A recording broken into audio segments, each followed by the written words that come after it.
لیکن یہ کہ امام مہدی کی حکومت قائم کرنے کے لیے کون لوگ آئیں گے؟ عرب جو ہیں وہ اندر سے کھوکھلے ہو چکے ہیں، عیاشی نے، دولت نے، پیسے نے، دولت، پیسہ، عیاشی، اس کی وجہ سے کھوکھلے ہو چکے ہیں۔ یہاں میں آپ کو دو حدیثیں سنانا چاہتا ہوں۔ سنن ابن ماجہ کی روایت ہے حضرت ابو ہریرہ سے رضی اللہ تعالی عنہ، قال قال رسول اللہ صلی اللہ علیہ وسلم اذا وقعت الملاحم بعث اللہ بعثا من الموالی ہم اکرم العرب فرسا واجودہ سلاحا یوید اللہ بہم الدین، رواہ ابن ماجہ عن ابی ہریرہ رضی اللہ تعالی عنہ۔ جب ملاحم کا دور شروع ہوگا تو اللہ تعالیٰ اٹھائے گا ایک لشکر یا لشکروں پر لشکر موالی میں سے۔ موالی کون ہے؟ عربوں نے جب فتح کیا تھا اس پورے علاقے کو خلافت راشدہ کے دوران، اور پھر وہ لوگ جو ہے، ایک رائے تو یہ تھی کہ انہیں غلام بنایا جائے سارے آبادیوں کو، لیکن یہ کہ حضرت عمر کا اجتہاد تھا، اس کے مطابق جو ان کو غلام نہیں بنایا گیا تو وہ موالی کی حیثیت رکھتے ہیں۔ عربوں میں دم نہیں ہے، موالی میں سے لشکر اٹھیں گے کہ جو در حقیقت حضرت مہدی کی حکومت کو قائم کریں گے۔ دوسری حدیث سنیے، عن عبداللہ ابن الحارث رضی اللہ تعالی عنہ، اور یہ ابن ماجہ کی روایت ہے، قال قال رسول اللہ صلی اللہ علیہ وسلم یخرج الناس من المشرق فیوطئون للمہدی یعنی سلطانہ، لشکر نکلیں گے، لوگ آئیں گے مشرق سے، اور وہ حضرت مہدی کی حکومت کو جمائیں گے اور قائم کریں گے۔ اب ذرا نوٹ کیجئے کہ جزیرہ نما عرب کے مشرق میں کون سے ملک ہیں؟ تین: ایران، افغانستان، پاکستان۔ یہ تین سالڈ مسلم ممالک، مسلم آبادی اکثریت۔ ویسے تو یہ کہ آگے ہندوستان میں 20 کروڑ مسلمان ہیں، لیکن وہ 20 کروڑ جو ہے وہ تو 80 کروڑ کے اندر تحلیل ہو جاتے ہیں غیر مسلموں میں، لیکن یہاں جو معاملہ ہے یہ غالب اکثریت کے۔ ان میں سے ایران کا معاملہ جہاں تک ہے، نمبر 1 یہ کہ وہ شیعہ عقائد کے حصار میں بند ہے، اس سے ادھر ادھر ہونا اس کے لیے ممکن نہیں۔ حدیث میں یہ بھی آتا کہ اصفہان سے 70,000 یہودی دجال کا ساتھ دیں گے۔ لیکن بہرحال خراسان ایک صوبہ ہے افغانستان کا اس وقت بھی، شمال مشرقی کونے میں، مجھے امید ہے وہاں سے خیر کی، کیونکہ خراسان کا لفظ وہاں پہ شامل ہے، اور حضور کی حدیث میں بعد میں آپ کو سناؤں گا کہ خراسان سے فوجیں چلیں گی جو یروشلم کو دوبارہ حاصل کریں گی، فتح کریں گی۔ جیسے پہلے یروشلم کھویا عربوں نے تھا، دوبارہ حاصل کیا تھا کرد نے، کرد خون صلاح الدین ایوبی رحمۃ اللہ علیہ، ایسے اب پھر عربوں نے کھویا ہے، لیکن لینے والے خراسان سے لشکر آئیں گے۔ یخرج من خراسان رایات سود لا یردھا شیء حتی تنصب بإیلیا، خراسان کے علاقے سے کالے علم لے کر لشکر چلیں گے جن کے رخ کو کوئی موڑ نہیں سکے گا جب تک کہ وہ جا کر یروشلم میں نصب نہ ہو جائے۔ اس کے بعد نام آتا ہے پاکستان کا۔ یہ ہے میری اور آپ کی داستان، اور یہ ہے سبب جس کی وجہ سے کہ میں آپ سے یہ گفتگو کر رہا ہوں۔ اصل میں تو کس لیے؟ محض ایک علمی استفادہ، محض اپنی بات آراء کو ظاہر کرنے کا شوق نہیں، بلکہ یہ کہ اپنی ذمہ داری ہم پہچانیں کہ ہم کس مقام پر کھڑے ہیں۔ دیکھیے، اس پاکستان کے بارے میں یا ہندوستان کے بارے میں علامہ اقبال نے کہا تھا اپنے ترانہ ملی میں، میرے عرب کو آئی ٹھنڈی ہوا جہاں سے، میرا وطن وہی ہے، میرا وطن وہی ہے۔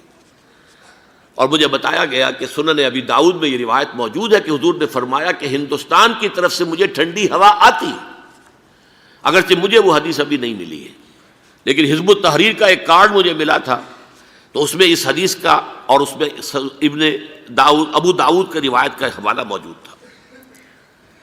لیکن میں جو چیز آپ کو بتا چکا ہوں وہ یہ کہ الف ثانی کا پورا تجدیدی کارنامہ اس ہندوستان کی سرزمین میں ہوا۔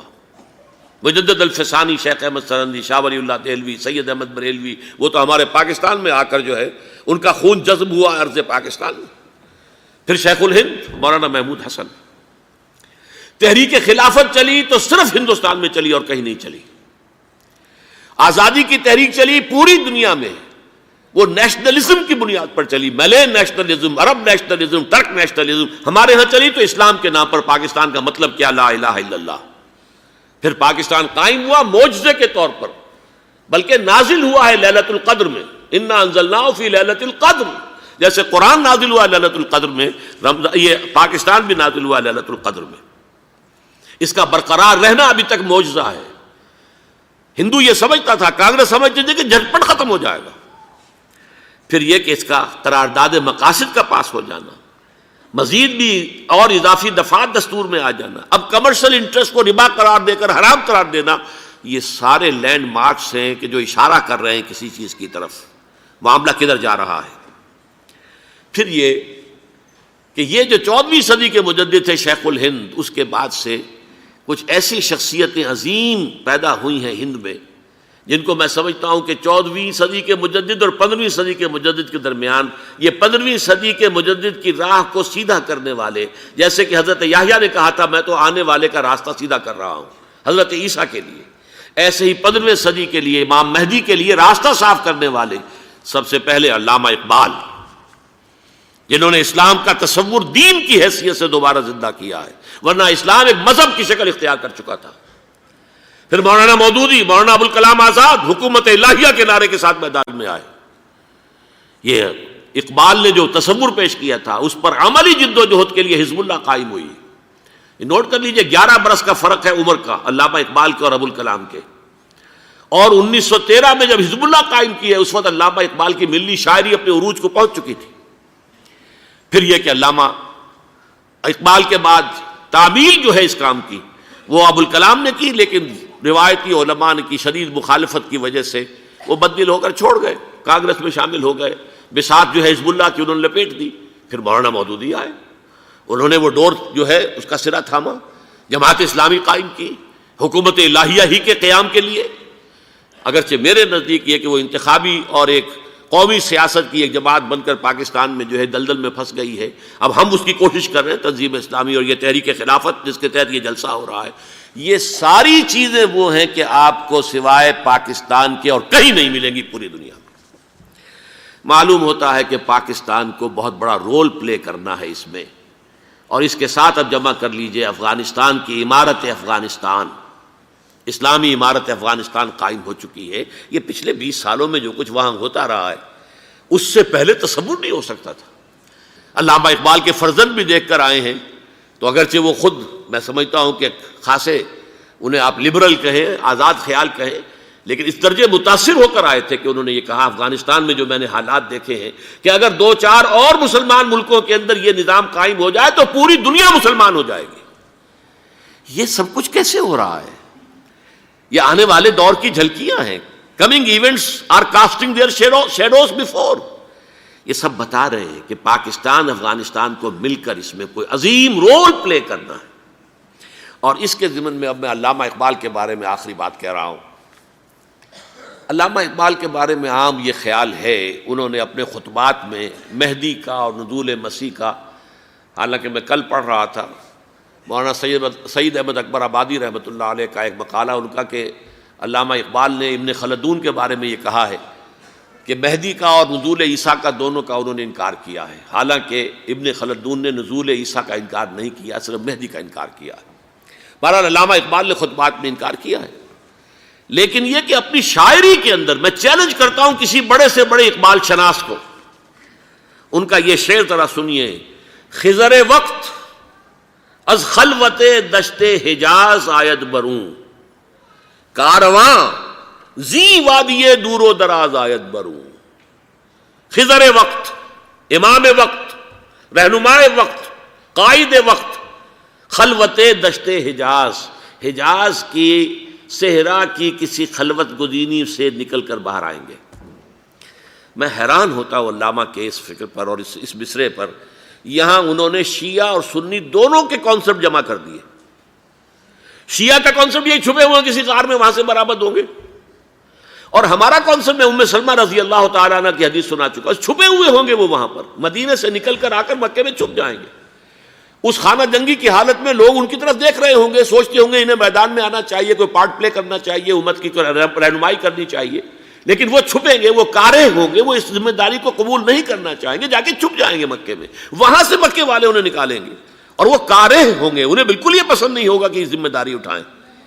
تو خضر وقت از خلوت دشت حجاز آید بروں، کارواں زی وادی دور و دراز آید بروں۔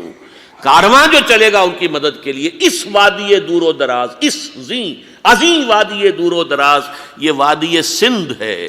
وادی سندھ جو ہے ہم سمجھتے ہیں کہ صرف یہ پاکستان اور پنجاب جو ہے یہ اس میں شامل ہے، سندھ اور پنجاب نہیں، افغانستان کا پورا مشرقی علاقہ اس میں شامل ہے۔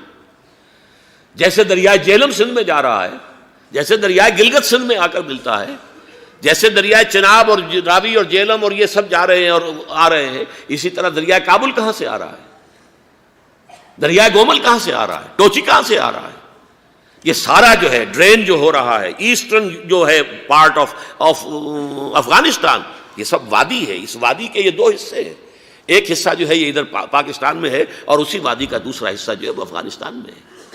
کارواں زی وادی دور و دراز آیت بروں، کارواں چلے گا یہاں سے، یخرج ناس من المشرق یؤتون للمہدی یعنی سلطان ہی، مشرق سے فوجیں چلیں گی کہ جو مہدی کی حکومت قائم کریں گی، اور یخرج من خراسان رایات و سود، اور خراسان سے سیاہ پرچم چلیں گے کہ جن کا رخ کوئی موڑ نہیں سکے گا، حتیٰ تنصب بیلیا، یہاں تک کہ وہ جا کر یروشلم کے اندر نصب ہو جائیں گے۔